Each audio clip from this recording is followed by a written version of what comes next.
Hello everyone. This video is for BCom third year student. In this video we are going to discuss important question of underdeveloped economy and Indian economy. We are not here just to read or discuss the question. We are here to learn it for the whole life. So without wasting our time, let's start. Distinguish between a developing and developed economy. क्या difference होता है developing country economy में और developed economy में. For the whole life learning we can say developed country या economy वो होती है जैसे है अंबानी और राइट, और डेवलपिंग जो स्टिल एफर्ट कर रहे हैं to become Ambani. It means developing country still facing problem to become developed country.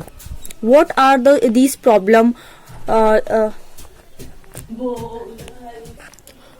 What are these problems which are faced by the developing country? Let's discuss those problems. In an underdeveloped economy, there will be definitely having a problem. They will definitely having a problem of low living standard. क्या होता है ये living standard?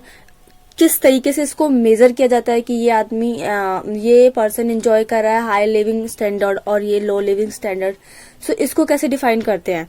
लो living standard का मतलब होता है you are having low income, you are having no big house, you are having low education facility and poor health. It definitely we can say that they are destitutes, right? So this is the one feature of underdeveloped economy, that they will definitely have low level of living standard. And if we talk about second feature of it is dependency on agriculture sector. Underdeveloped economy, all the people around 78% people are engaged in doing agriculture sector activities. What does it mean? It means we are giving all our manpower resources to the agriculture sector in huge quantity, but we are not getting output from the agriculture sector as per the expectations. That is why we are underdeveloped country. Why we are not getting expected output from the agriculture? What is the reason behind it? The reason is that we are or underdeveloped economy is following traditional method to do farming, and this is why underdeveloped economy UDC are not productive economy. Now the third reason is poor quality of human capital. In UDC, just because people are destitute, they are not having money to feed their self, how can they spend their money on education? So this is the reason why human capital is very bad or poor, having poor quality. A minimum level of education is necessary to acquire skill to solve any social problem. Suppose you are not able to count number, so how are you going to count your net income in your future? Now what is human capital? Human capital means talking about your labor, how they are trained, are they educated, or they are devotee or not, or they healthy or not. Like suppose there's a job for coolie and the worker is not healthy, so how he gonna pick all the luggage and how will he serve his customer? Now if we talk about next reason in UDC, the next reason is unemployment. We find lots of unemployment or underemployment in UDC. Firstly, we talk about unemployment. Unemployment means you are not having any work in 12 months or any time.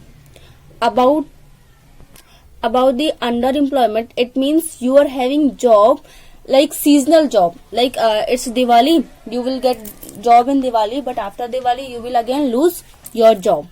So this is the main difference in underdeveloped and underemployment and unemployment. Just because we are not having capital enough, that is why we are not having machineries and we are not having works. So people, how can people get job and work? So this is the one reason. And the next reason is, in UDC we find high rate of population growth. So these are some features of underdeveloped economy, UDC. What was first? Our first was standard of living. It was really bad. And the second, our reason was dependency on agriculture sector. And the third was poor quality of human capital. And the next is high level of unemployment and underemployment. The next reason was high rate of growth population and low level of national income. And there are many more, like unequal distribution of income, low level of productivity and low rate of capital formation. And about the developing economics, it as I said you in starting, that they are like Ambani. They have already done their efforts, all the efforts, and now they are enjoying their standard of living. They are having good human capital. They will having good productivity and reasonable distribution of income, high rate of capital formation. Only about 5 to 7% people are dependent on agriculture in developed economy, and they also use they are not using traditional method in farming. They use modern techniques in farming. They are having good infrastructure in every sector, like in banking sector, in industrial sector, and etc. Just because they are not dependent on any other country, they are also good in foreign trade. They import less quantity of product, and they export multiple quantity of import. And the last is high rate of growth. So these are the difference between a developing economy and a developed economy. So for the remembering it for the whole life, we can say it, developed economy वो होती है जो अंबानी है, और developing जो still Ambani बनना चाहता है. Thank you.